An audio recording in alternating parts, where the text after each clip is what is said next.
Good morning. How's everybody? Aren't you grateful for air conditioning this morning?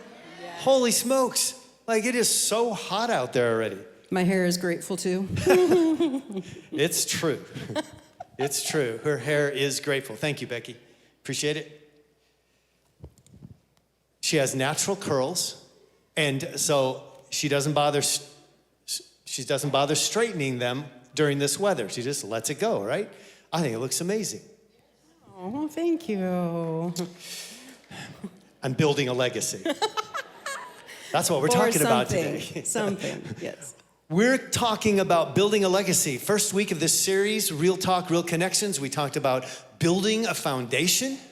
Today, we're talking about building a legacy. Last week, we talked about building resilience in our relationships, specifically last week was about marriage. But what I love about this conversation is that every week, while it may be pointing to a certain situation like marriage or parenting, the tools are applicable in every relationship we're in. You can just use this information at work, like you can use these tools at work, wherever you're connected with people. Now, when it comes to leaving a legacy, like, we don't think about this like on the regular. It's sort of like, I think it's one of those things where we think about it sometime, and then we sort of implement what we believe should happen as we build this legacy. But we don't often go back and go, oh, how am I doing in building my legacy? It's something that's often thought about as a thing in the future. Someday, I will be remembered a certain way. But building a legacy means creating something now.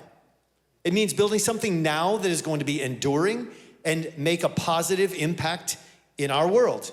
It's about shaping the future through the way that I act, the way that I bring contribution to society around me. And really, leaving a legacy is about, what are my values? What are my values that undergird everything I do? If we don't establish what our values are, it's sort of like setting a goal without any plan to accomplish that goal. You have to have a set of values that support your mission. So for the purpose of today's conversation, Brenda and I want to talk to you about the legacy of the families we build and the parenting skills that are going to give our families the best opportunity for success. One of the times that legacy always comes up is when someone passes on, when there's a death. My conversation with a family who's experienced a death of a loved one is almost without fail, this question comes up. How do you think they want to be remembered? And the second one is, what do you think they want you to say about them? How do you think they want to be remembered? And what do you think they want to say about you? Now, that's kind of a sobering thought if we think about it. This thing of legacy. Because if we consider someone's going to ask that question to our kids someday, your family members will be asked that question. How do you think they want to be remembered? What would you like to say about them? What do you think they want you to say about them? And so, as you think about legacy, think about the fact that someday is going to arrive sooner than later. And so it's significant for us to take action on our lives today to ensure that our future is better than our past. Yeah, the time is now. Because how we hope to be remembered, the legacy that we build, has everything to do with how we choose to live our lives today. Now, before we get too far in this, I want to encourage you that if you look at your life and you look at your past and you're like, ooh, that is really gnarly. Or maybe currently you're thinking, my life is kind of gnarly. You can make changes. You can make changes now that will affect this positive legacy that we hope you'll want to build. Think about, and Gene already talked about this a little bit, but think about, what do you want people to say about you? Like, how do you want to be known now, but also when you pass? What is it that you want them to say? And is it something they actually could say right now? What do you think they actually could say? How will you be remembered if things continue the way they are, as they are right now? So some examples. Some of us would be remembered for our material possessions that we accumulate, maybe that we pass on to our kids, that we contribute to the community, to whatever kinds of charities, or not. Maybe we're stingy and not even close to generous. Some of us might be remembered for our work ethic, like, yeah, we were at work, we were stellar employees, maybe employers. Or maybe we'll be remembered as that one that was late every day, was subpar, kind of did the very minimum. I know it's none of you here. No. Some of us will be remembered for the way that we invested time into our families and into our friends. Or maybe that when we were at gatherings, if we chose to show up, we were always on our phones, pretty disengaged, or maybe working. Some of us will be remembered as happy and generous and kind, or angry, stubborn, full of ourselves, or always offended. But here's one thing that is true. All of us will be remembered for how we made others feel, how they experience us. And this is ultimately what people are going to talk about, whether it's good or bad, when death comes calling. So how we will be remembered has everything to do with how we are known today. Our actions, our values, our influence today will determine not just the outcome of our lives and how that all plays out, but also of our legacy. And a good question is, will it point people to Jesus? Our lives, our values, our actions, will it point people to Jesus? Friends, the way we live our lives really, really does matter. And it doesn't just matter for us. It affects our kids and their kids and the generations that are going to follow. Yeah, the idea or the process of building a legacy, like even as we're talking about it, it sounds like a really tall order, and it is. It is. It's very important. But I think we ask the question, many of us, where do we start? Where do we start? How do we bring our best? And how do we get some help? These are really good and right questions. And I have an answer. Come to the Parenting Roundtable this coming Saturday morning from 9 a.m. to 12 noon. If you haven't registered, we should see you there. This is, the majority of us are in some form of parenting. And we'd love to have you join us. There's going to be 4 different couples, Brenda and I, Sam and Chris Dawson, Juanita and Marlon Hostetler, and Tyler and Janessa Hartford. And so most of our kids team is going to be represented there. We'll do a roundtable conversation where we're fielding questions. We are not experts. Please hear me say this. We're not experts. We're just practitioners, just right along with you. And so we'll learn together how to go about building a legacy. We know that many of you are just stepping into this thing of marriage and parenting, and some of you are already knee-deep in it. But a lot of you are just starting out. And I just had this picture this week of, I remember when the kids were young, and I felt like that person at the circus, where all the plates are spinning, and they're just running around like mad trying to keep them all going. And at some point, I don't even know why I'm doing it anymore, but if one of them falls, it's gonna break. Anybody feel me with that one? Yeah, and so it's this, it's kind of this crazy time. And so, yeah, how do we do this? How do we keep all the plates spinning and build legacy? I know that Gene and I think we kind of learned a lot from trial and error. Sorry to our kids. But we want you to start thinking now. Think now about legacy and how it is that you're going to raise your kids. Because it is going to take prioritizing, maybe some eliminating things like getting rid of some of the plates, and staying super focused. And as Gene said, this is applicable to everybody in this space. I know our students are on their way back from a conference, and a lot of them aren't here. Students, young adults, start now. Like, lean in and apply this. Because how you want to live your life and the legacy that you want to build, it should have a huge impact on who you spend your time with and ultimately who you marry. To build a lasting legacy in relationships and family that is good and right and beautiful, we have to live with intentionality. It's not just going to happen if we just don't do anything. It's not just going to happen because you know what? The enemy is going to keep adding plates, more distractions, right? So we've got to be intentional. We've got to commit to continuous growth. And we talk about this all the time as well. Own the areas of your life that need to be aligned and right-sized.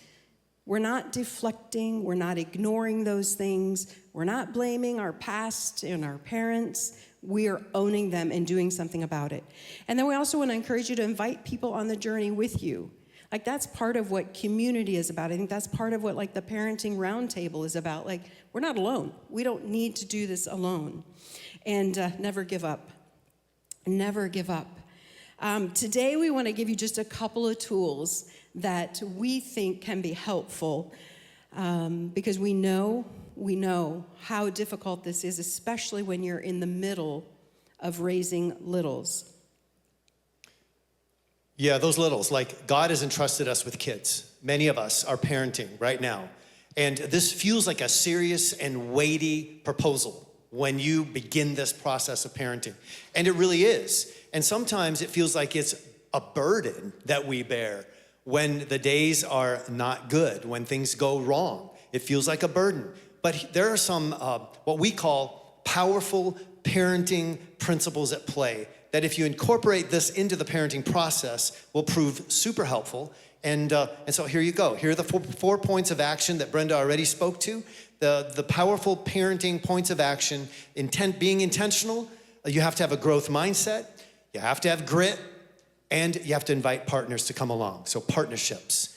And so our scripture for this morning that we're going to, that's going to guide our conversation is found in Deuteronomy chapter 6. And here's the deal. Moses has just introduced the 10 commandments to the children of Israel. And after giving them these, this is the instruction he gives alongside. He says, you must love the Lord your God with all your heart, all your soul, and all your strength. And you must commit yourselves wholeheartedly to these commands that I'm giving you today. Repeat them again and again to your children. Talk about them when you are at home, when you're on the road, when you're going to bed, and when you're getting up. So all the time, talk to them about this. Tie them to your hands and wear them on your forehead as reminders. Write them on the doorposts of your house and on your gates. Moses was legacy building in this moment. He was reminding the people of God's faithfulness. He was reminding the people of God's guidance in their lives. And the same thing for us, as we tell the stories of our family, as we tell our children why we do the things that we do, why we have the values that we have, why we keep the commandments, why we follow the way of Jesus. And, you know, scripture says in due season we will harvest. Well, in due season, we will see the results of our work, one way or the other. Okay, let's dive into verse 5 to start breaking this apart a little bit. This verse says, and you must love the Lord your God with all your heart, all your soul, all your strength. Jesus taught this as the first and the greatest commandment. I like how the Message translation puts it, like, love him with all that's in you, like everything you've got. And then that's going to reflect on how we actually love others, which is then considered like the second greatest commandment. So this is the intention component. We're focused. We're getting ourselves right. We're getting ourselves aligned in every area of our life so that we can love God and love others. It's this idea that God's love should be the filter through which all of our words and actions flow. Wouldn't it be a beautiful world if we could all just do that on the regular? We had a conversation with friends this week who are planning a family vacation, and they're planning excursions and sightseeing, learning experiences. It's financial investment and an experience that they want to make sure it's not just memorable, but also that it'll engage everyone. And do you see the intentionality in that story? Like, what would happen if you and I would think of all of life, and especially with our parenting, with this much thought and intentionality? I know most of us don't think we've got time and energy, but let me just encourage us all that if we want to have these lifelong relationships with each other, and especially our kids, like building this legacy that they'll want to keep alive, that they'll want to keep, to continue, it's going to require a commitment from us, right? We don't just give birth and feed them and keep them alive, right? We've got to actually teach and train and correct over and over and over and over. But with this intention to model this way of Jesus and this way of love, this way of loving God with everything that's in us. In verse 6, it reads like this: and you must commit yourselves wholeheartedly to these commands that I'm giving you today. So, you guys all know this, but let me just remind us that without a commitment to growth, nothing in your life changes. Without a commitment to growth, nothing in your life changes. But when you commit yourself to something wholeheartedly, that's where you're going to get results. You have to have a mindset that says, I can't be half-hearted about this. I can't be half-hearted about my life. I have to take action on my life. Wholeheartedness is what's required. Even when we do that, we're probably not ever going to get it all right. But we're being intentional about our drive and desire to make sure that we're wholeheartedly going after whatever it is that's in front of us. So commit ourselves wholeheartedly to the commands of God. And we commit ourselves to gaining mastery over our abilities and talents. And we have this intention to grow and get better. And in parenting, that means continue to grow in my commitment to Jesus. So it's very personal, my commitment to Jesus. But it is also this commitment that I'm making to grow in my understanding of my children. Because what I want to do as a parent is call out the best in my kids. Show them how they're created, what they're made of, what they're gifted in, what their abilities are. Draw those things out, but it takes a commitment on my part to actually bring that out of them. And then in verse 7, we repeat them again and again and again to our children. These principles of following the way of Jesus. It says to talk about them when you're at home, when you're on the road, when you're going to bed, when you're getting up. That sounds to me like all day long, right? Like everything I'm doing. And this is the part that takes grit, especially if this whole idea is kind of a new rhythm for you. But above all things and at every opportunity is this communication of the gospel, this communication of this way of living in love and from love. It's not just a Sunday morning thing where the kids come and hear, from the kids team. It's every day, a normal part, should be, and it can be, a normal part of our everyday life. So never give up with talking about truth and how then our kids should live. So we're repeating again over and over and over again. We don't steal, we don't lie, we don't cheat, we don't talk bad about people, make fun of people.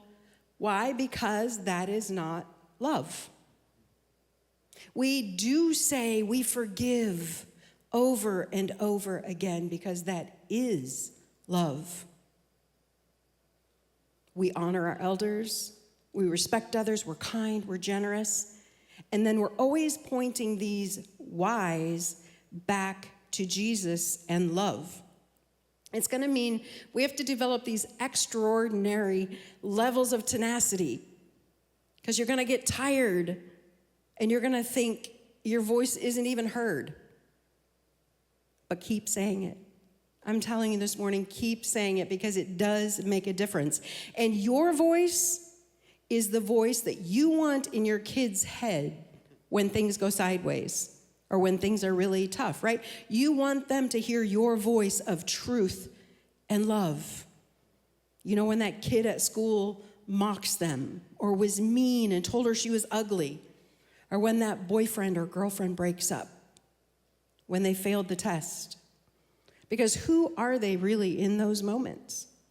And who does God say they are? So you have this chance, again, in our everyday life to engage them in that confusion or the questions and have the opportunity to always pointing them back to God. This grit to keep repeating truth and making relevant in everyday life is one of the best investments you're going to make.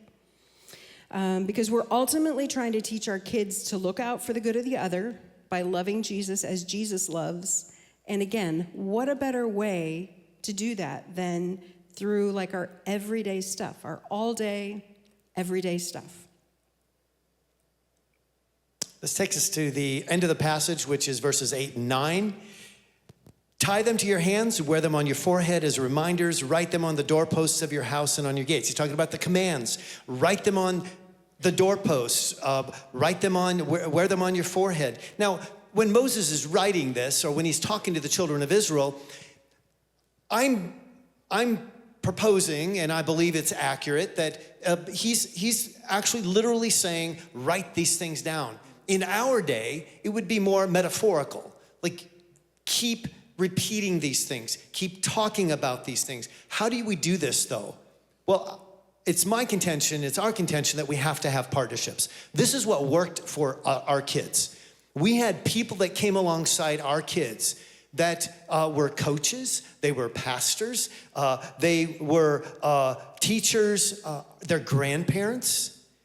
All of these people had our permission. We vetted them, right? We didn't just let anybody speak into our kids' lives, but we have to vet the people that have the opportunity to speak into our kids' lives. These are the partnerships that we want to keep building because we need people to come alongside us.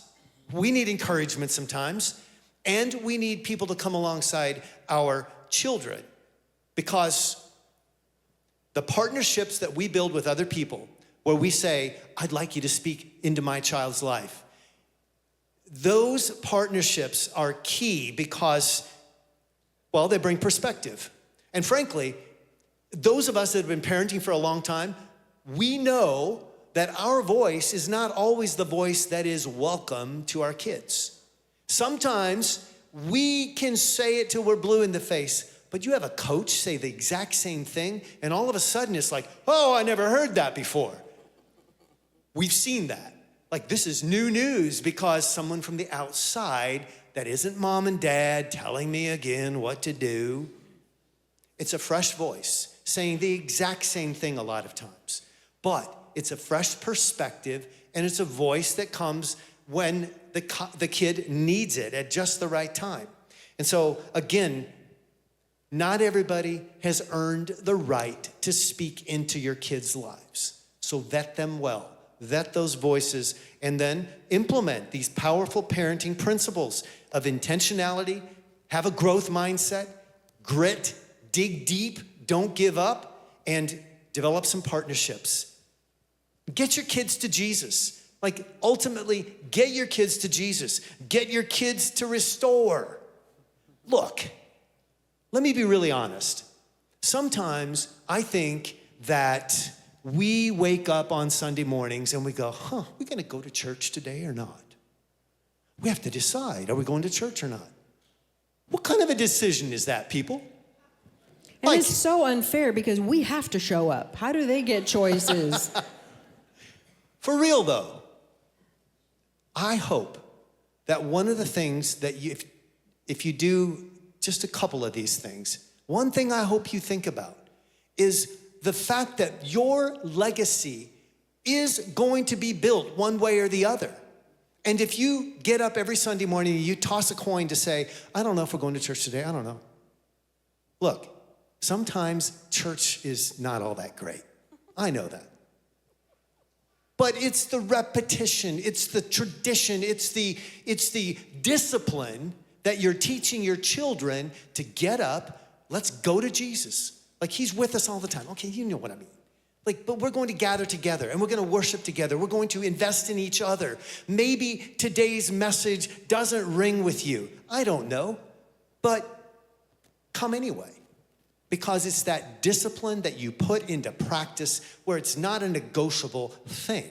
It's just, unless we're out of town, unless we're on vacation, unless we're sick, don't come if you're sick, but you know what I'm talking about? Like, it's discipline. It's making a decision before Sunday morning gets here that we're going to be with our people at Restore or wherever your home church is. That was an added bonus. Yeah. Yes. And this is why we have very careful notes so that we don't digress. But carry on. Powerful parenting steps will go a long way in building a legacy that's going to outlive you. But right alongside being intentional, having a growth mindset, grit, and partnerships, you need more than that. And since parenting is not a static experience, but it's constantly changing. How many parents in the room right now, raise your hand real quick. Raise them up. I know your parents. You're not raising your hand. Raise your hand. All right, has it always been the same? Like, has every stage of the journey been the same? Of course not. It's not a static experience. It's constantly changing. And so sometimes it feels like there's these portable goalposts. Like we think we've reached the goal and then they move. That's because our children are moving and growing as well. So it's imperative that we're mindful of what we also call a parenting timeline, where we move from caregiver to cop to coach and finally to consult. So let's break that down. And I want to just encourage you to think of these as like phases and maybe seasons. And just know that the intensity of each one isn't going to last forever. Because some of them do feel like that. The caregiver one. Your kids are fully dependent on you for everything. We think we're ready to be parents, right? I mean, it looks so easy. So, and before we have kids, we know all the answers. Until about 5 minutes after birth, and we're like, where is that manual? How do I do this? But as Gene mentioned, like, not only do they change, but everyone is different. Like, I thought we had a lot of things figured out with Cody, and then came Morgan, and she was so different. But they are fully dependent on you in this caregiver stage. They're fully dependent on you for everything. For food, for water, for a clean bum, and we rinse and repeat. How many caregivers are in the room right now?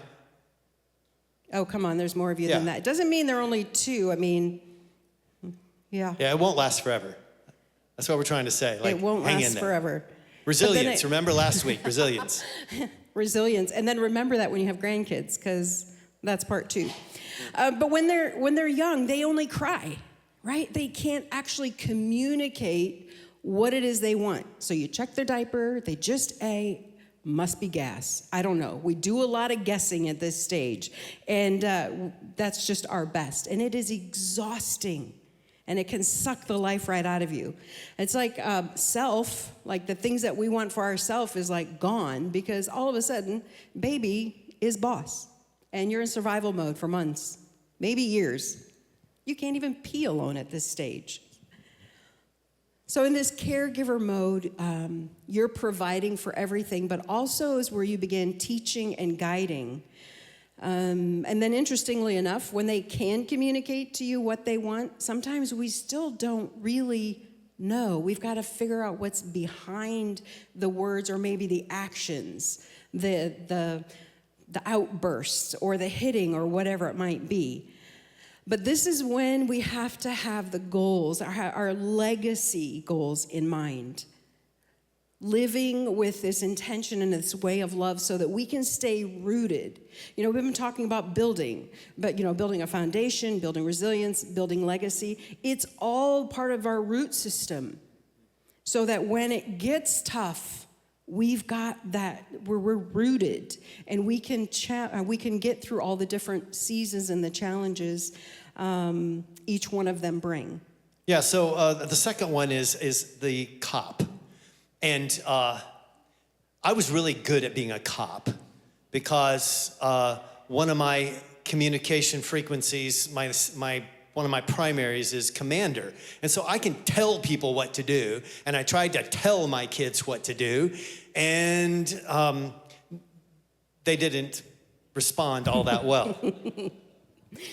I became a cop is like a rule giver and an enforcer, right? So you make the rules and then you enforce the rules.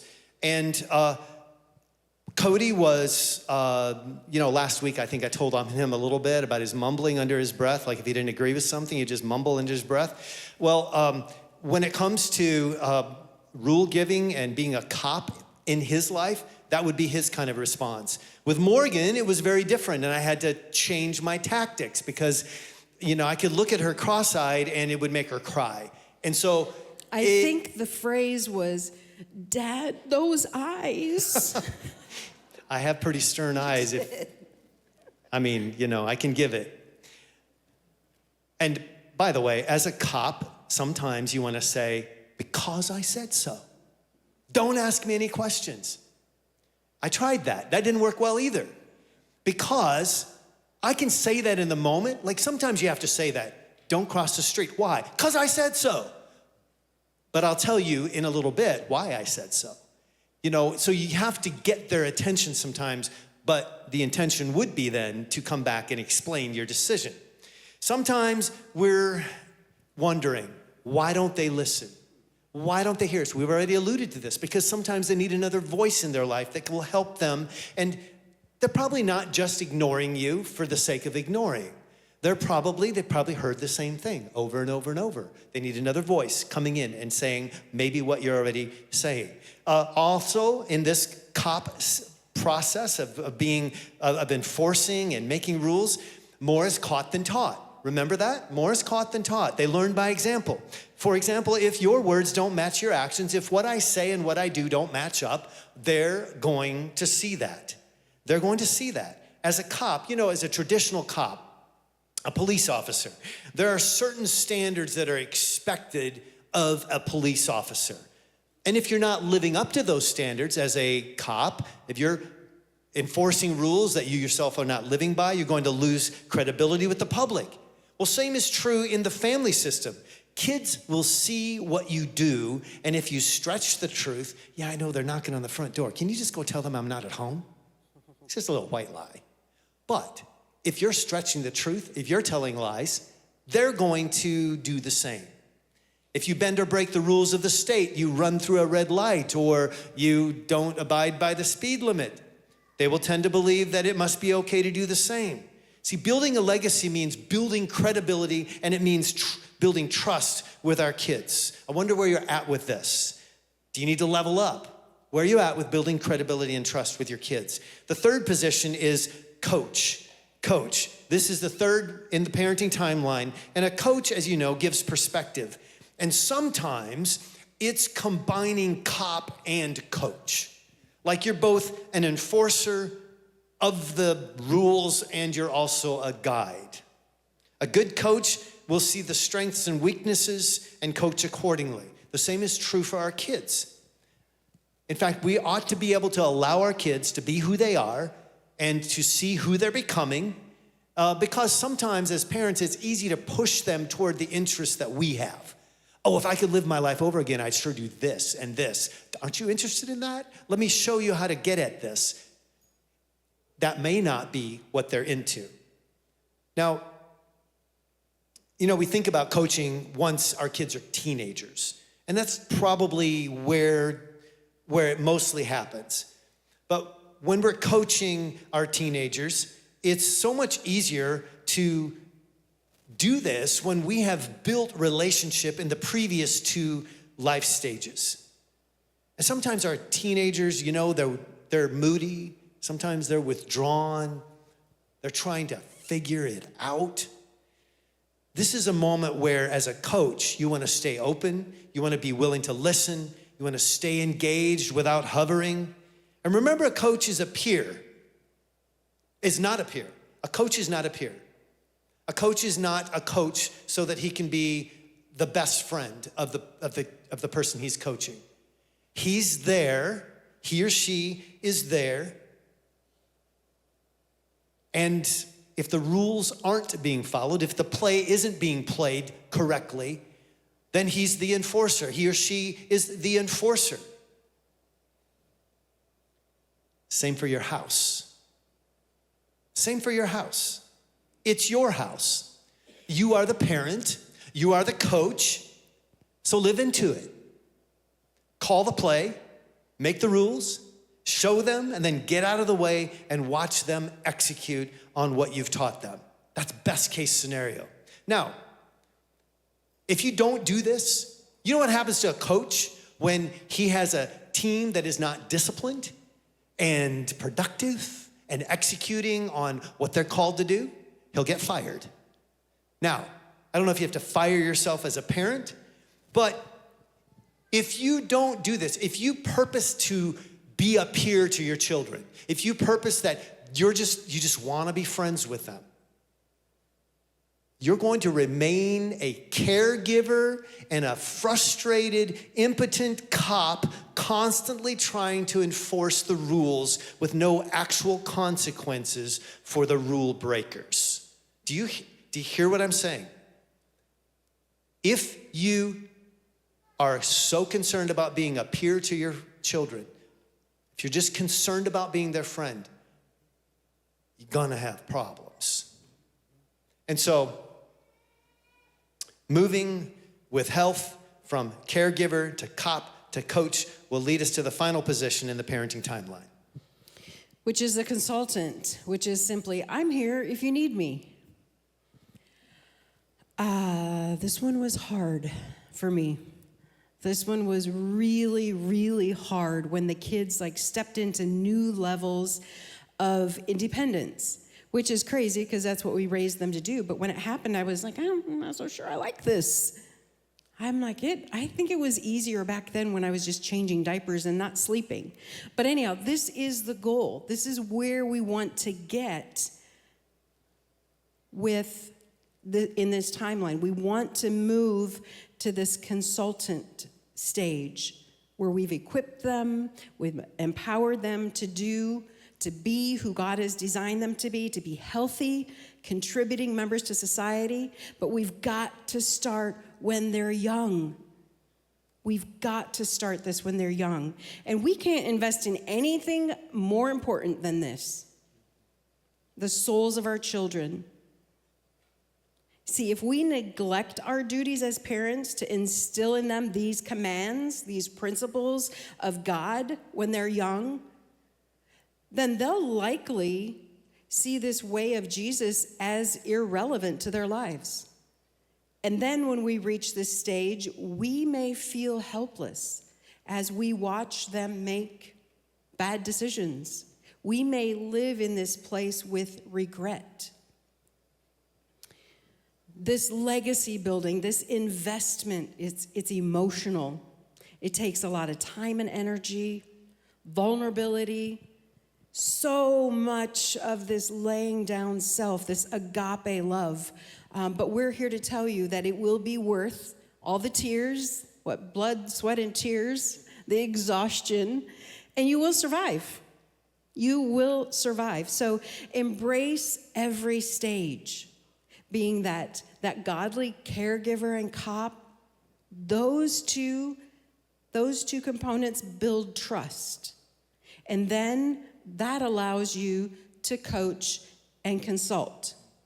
And maybe to say it a little bit differently, if you don't do the early stages right, you may not have permission to coach and consult.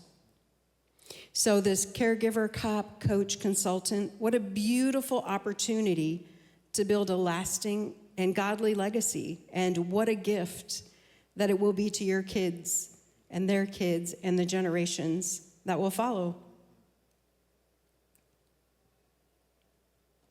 I said earlier that parenting is weighty and sometimes feels burdensome.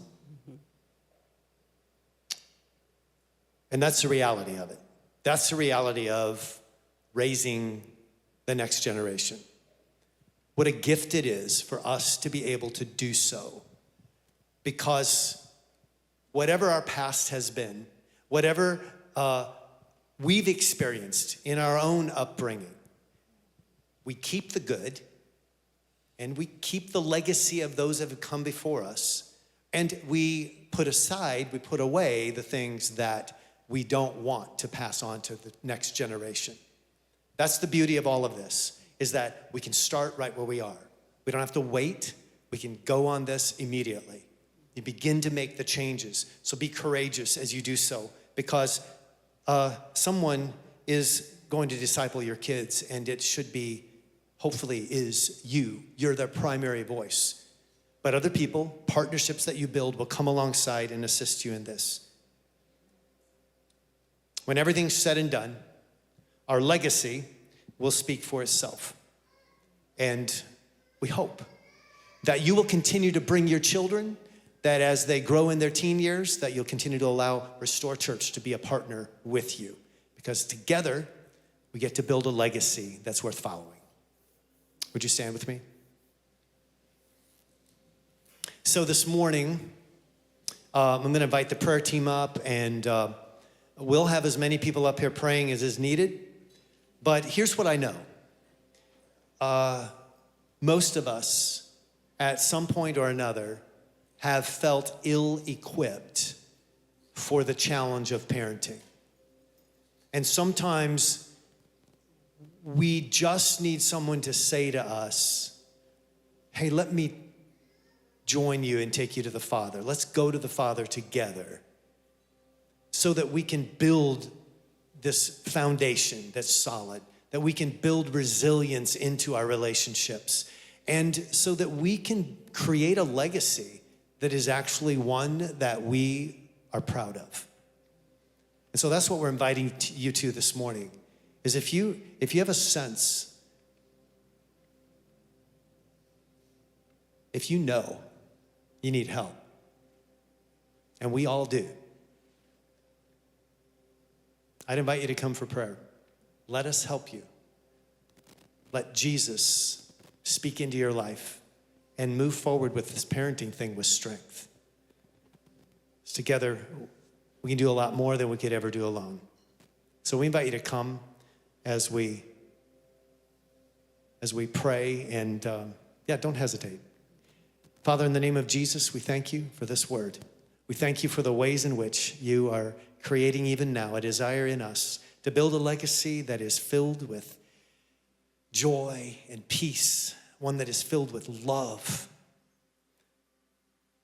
and one that's filled with powerful parenting, where we have partnerships.